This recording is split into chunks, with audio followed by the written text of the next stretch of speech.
ओम गुरुवे नमः। ओम श्री परमात्मने नमः।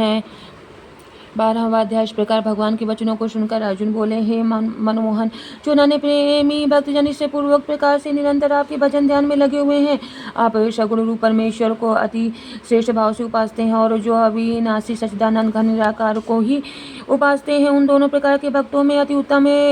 योग वेत्ता कौन है? इस प्रकार अर्जुन के पूछने में श्री कृष्ण भगवान बोले, हे अर्जुन, मेरे में मन को एकाग्र करके निरंतर मेरे भजन ध्यान में लगे हुए जो भक्त जन अतिशय श्रेष्ठ श्रद्धा से युक्त हुए मुझे सगुण रूप परमेश्वर को भजते हैं, वे मेरे को योगियों से भी अति उत्तम योगी मान है, अर्थात उनको मैं अति श्रेष्ठ मानता हूँ। और जो पुरुष इंद्रियों के समुदाय को अच्छी प्रकार वश में करके मन बुद्धि से परे सर्वव्यापी अकथनीय स्वरूप और सदा एक रस रहने वाले नित्य अचल निराकार अविनाशी सच्चिदानंद घन ब्रह्म को निरंतर एक ही भाव से ध्यान करते हुए उपासते हुए संपूर्ण भूतों के हित में रत हुए और सब में समान भाव वाले योगी भी मेरे को ही प्राप्त होते हैं, किंतु उन सच्चिदानंद घन निराकार ब्रह्म में आसक्त हुए चित्त वाले पुरुषों के साधन में क्लेश अर्थात परिश्रम विशेष है, क्योंकि देहाभिमानियों से अव्यक्त विषय गति दुखपूर्वक प्राप्त की जाती है, अर्थात जब तक शरीर में अभिमान रहता है तब तक शुद्ध सच्चिदानंद घन निराकार ब्रह्म में स्थित होनी कठिन है। और जो मेरे परायण हुए भक्तजन संपूर्ण कर्मों को मेरे में अर्पण करके मुझसे गुण रूप परमेश्वर को ही तैलधारा की श्रद्धा से अनन्य ध्यान योग से निरंतर चिंतन करते हुए भजते हैं, हे अर्जुन, उन मेरे में चित्त को लगाने वाले प्रेमी भक्तों का मैं शीघ्र ही मृत्यु रूप संसार समुद्र से उद्धार करने वाला होता हूँ। इसलिए हे अर्जुन, तू मेरे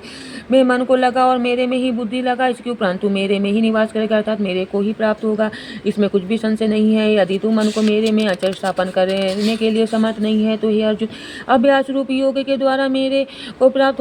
होने के लिए इच्छा कर। यदि तू ऊपर कहे हुए अभ्यास में भी असमर्थ है तो केवल मेरे लिए कर्म करने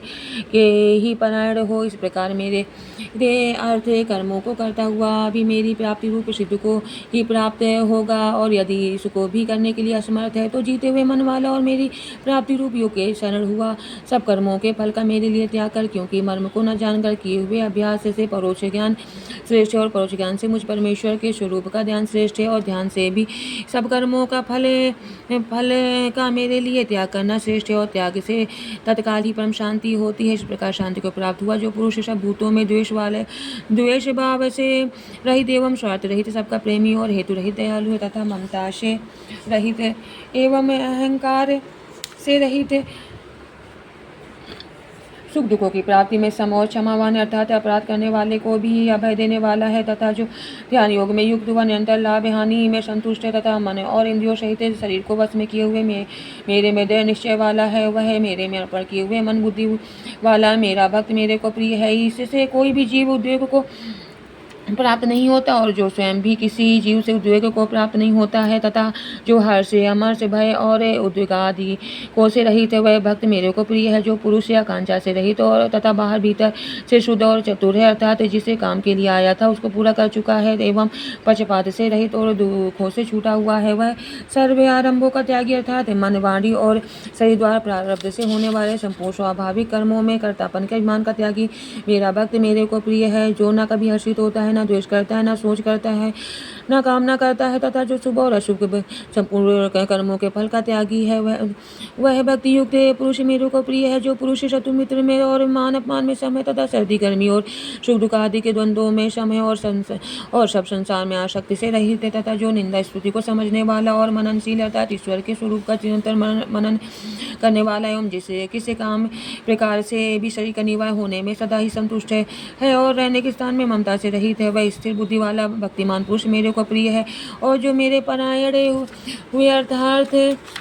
मेरे को परम आश्रय और परम गति एवं सबका आत्म रूप और सबसे परे परम पूज्य समझकर विशुद्ध